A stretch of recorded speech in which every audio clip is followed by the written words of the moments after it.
The Fed is always wrong. They're always behind the curve. They're the last to know. When the Fed does something, everybody already knows whatever it is they're going to do in response to whatever just happened that they didn't see coming. So that's the Fed. So will they cut rates at some point? Yeah. When? Hard to say. July's maybe. Not in September, because it's 5 weeks before the election. They want to. They say they don't pay attention to politics. That's nonsense. They're very political. They're not going to cut rates 5 weeks before an election, because they don't want to take sides. You can argue both ways. They don't want to take sides. So they'll refrain in September, which kind of increases the odds of maybe cutting in July, just to get it behind them, and then we'll see in November after the election kind of thing. Probably not June either. But here's the point. When they cut rates, and they will at some point, it'll be because we're in a recession. The data's there, it's undeniable, and oh gee, guess we better cut rates. In other words, it's a wake-up call from the real economy. It's not the Fed doesn't lead the economy, the Fed follows the economy. Yes. As a forecasting tool, it's awful because for that reason alone. But yeah, so the pivot crowd is now kind of talking about May. But here's what I really don't get. I mean, I know it, but I don't understand it. Why on earth is the pivot a good thing? Why is Wall Street rallying on a pivot? If you get a pivot, you're in a recession. In a recent analysis, renowned economist Jim Rickards sheds light on the discrepancies in government statements about the U.S. economy. Contrary to claims of decreasing inflation rates, Rickards presents compelling evidence, citing data from the Consumer Price Index, CPI, showcasing a persistent upward trend in inflation. He emphasizes the critical impact of inflation on everyday expenses, such as gas and groceries, challenging the notion of a forthcoming economic pivot. Rickards warns of potential geopolitical disruptions further fueling inflationary pressures, underscoring the need for vigilance amidst economic uncertainty. Stay informed with data-driven insights by subscribing to our channel, and don't forget to like, share, and turn on post notifications for more updates. Well, let's start with the real dummies, and then we'll get to Wall Street. The real dummies are in the White House, okay, because they're coming out saying, don't even get me started with this Super Bowl shrinkflation, whatever. The White House has been saying prices are coming down. Okay, they have not been coming down. You can find 1 out of 48 CPI components maybe, but prices have not been coming down. Inflation has persisted. What they mean to say, and I don't know if they actually don't know the difference or this is just propaganda. They don't. I think you're right. They mean to say the rate of inflation has been coming down. That's not the same as prices coming down. If the rate of inflation comes down, prices are still going up. Right. They're just going up at a slower rate. So saying prices are coming down is just either nonsense or a lie or propaganda. Take your pick. It's just wrong. But they're not even right about the other thing, saying the rate of inflation is coming down. That's not true because it's been going up. The bottom was June 2023, and it was 3%. That was the bottom. Then by August and September, it was 3.7. All right, backed off a little bit. It was 3.4. And yesterday, it comes out at 3.1. I'm sorry, 3.1 is higher than 3.0. Inflation, I'm using headline CPI on year over year, which is how they do it, is higher today in the last print than it was last June. So inflation isn't even coming down. It's going up. The Fed is losing, a better way to put it, the war against inflation. So forget about your pivot. Forget about terminal rate. Inflation is going up. Now, if you want to be kind and say, okay, it's kind of sideways with some volatility, fine. That's another way to put it. It is not going down. The CPI, okay. I'll come back to why I use CPI. I know what all these other things are. So then they do core, take out energy and food, energy and food. Yeah. The two things that most people spend most of their budget on, and if you include home heating and air conditioning and the energy component in addition to gasoline. So energy and food, take that out. That's what most people spend most of the money on. And that looks a little better. And then they have super core, which is let's take out energy, food, and housing. Even with all these games, and then pivot, I hate to use the word, then go from CPI to PCE, and you're right, they have the same, core, super core, whatever. But unless you're living in a tent eating canned tuna and not going anywhere, none of that stuff applies to you. No. People pay CPI. CPI is what everyday Americans pay when they wake up in the morning until they go to bed.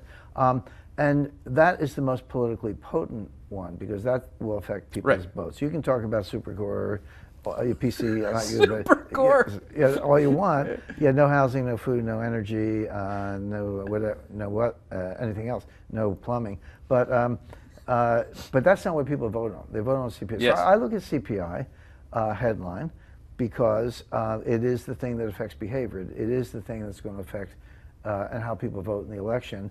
And if mainstream economists and Fed, Regional Reserve, Fed presidents and others don't want to look at that stuff, that's their problem. Not only are these alternate measures a joke, but they're not even working. Like, they're going up. So you lose every which way, meaning the policymakers lose every which way. And that's exactly right. And if you want to boil it down even more, the price of gas at the pump and the price of milk in the supermarket, that's the essence of it. Because, okay, maybe at the end of the Trump administration, gas was $2.25, and then it went up to like close to $5, and maybe it's down to $4.50, and the White House is crowing about going from $5 to $4.50, but it's up from $2.50. That's the point. Yeah, that's the point. And the other thing is, this inflation is embedded. Even if inflation went to zero, it's not, okay, but even if it did, hypothetically, that's not a price cut. The cumulative price increases that we've already experienced are embedded.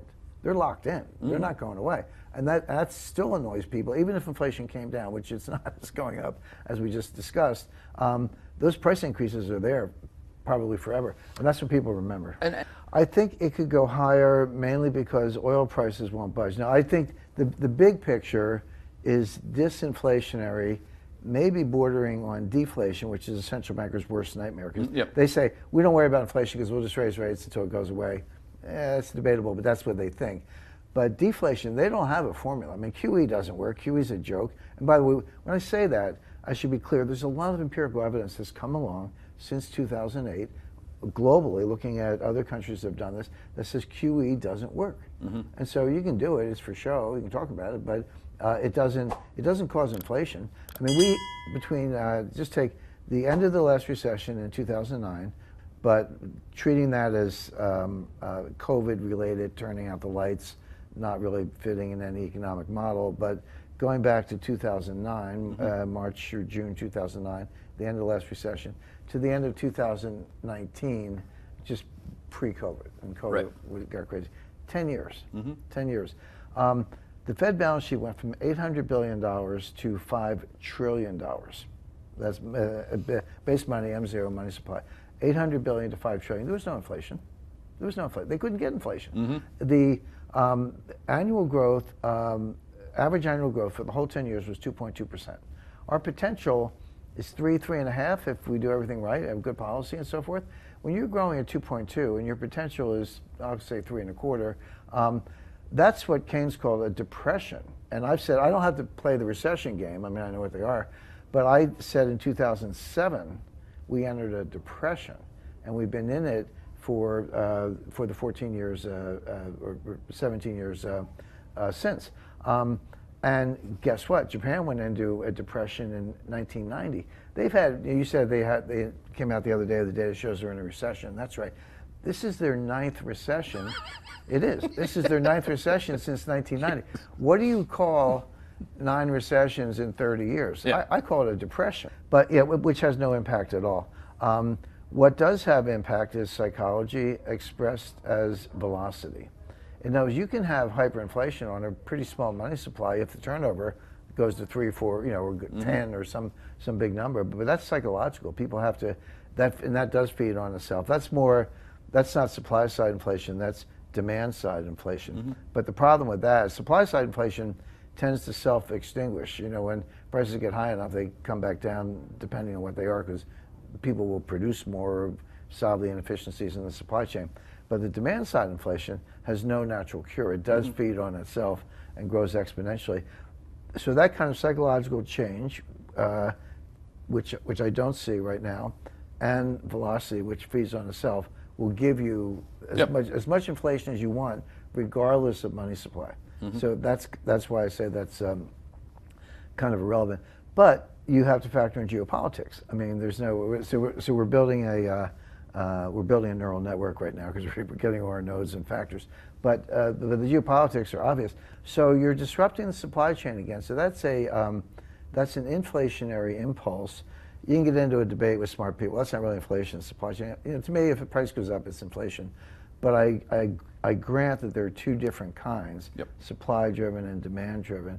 And your greatest danger is that when the supply-driven inflation, and geopolitics is part of it, leaches over into the demand side and expectations change, and then it feeds on itself and gets out of control. Yeah. So the short answer to the question is, I don't see a decline in a significant decline in the rate of inflation. In fact, I can see the rate of inflation going up, at least for several months, or perhaps longer, based on the geopolitics, which means there's no pivot. Thanks for tuning in today.